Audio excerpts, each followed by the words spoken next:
พี่น้องมาเก็บมักซิดานำกัน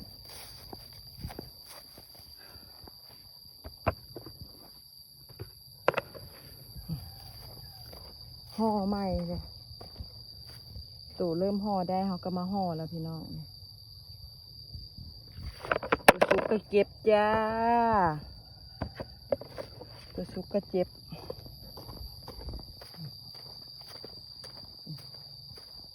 ห่อก็ห่อเก็บก็เก็บ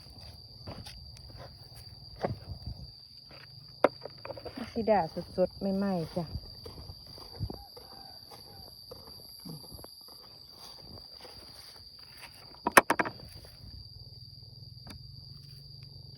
แซ่บๆเด้อ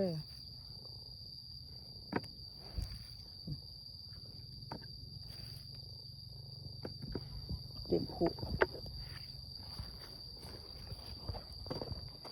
ฮอดหมูฮอดงามได้เก็บแล้วก็ห่อไปนำ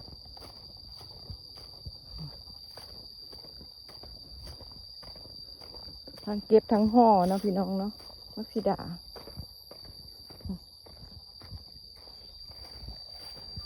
สาวป่ายต้นพอดี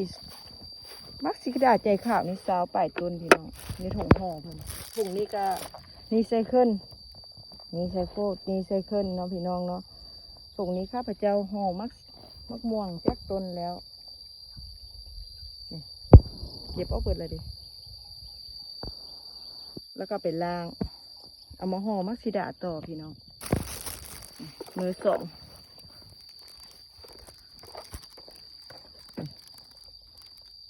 เด็กก็ห่อเก็บไปน้ำห่อไปน้ำตัวห่อก็ห่อตัวเก็บก็เก็บมาหมกมาซอยนี้แบบนี้ผู้ดีสาวสีขาวนี่สาวสีบัวก็ประมาณอยู่สีบัวนี่ก็11เป็นตาห่อมาแล้วที่พี่น้องพวกนี้เป็นตาห่อแล้วนี่ห่อแต่น้อยหลายโอ้โน้คุณนะพี่น้องหักละหับน้ำหนักบ่ไหวโอ้สิได้พี่น้องหับบ่ไหวก็ได้เอาเลย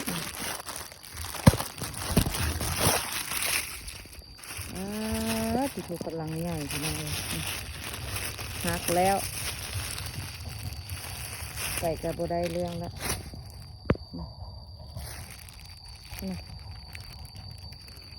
เป็นตาเอาไว้อีกอยู่วันนี้ดูง่าคือว่าหักละ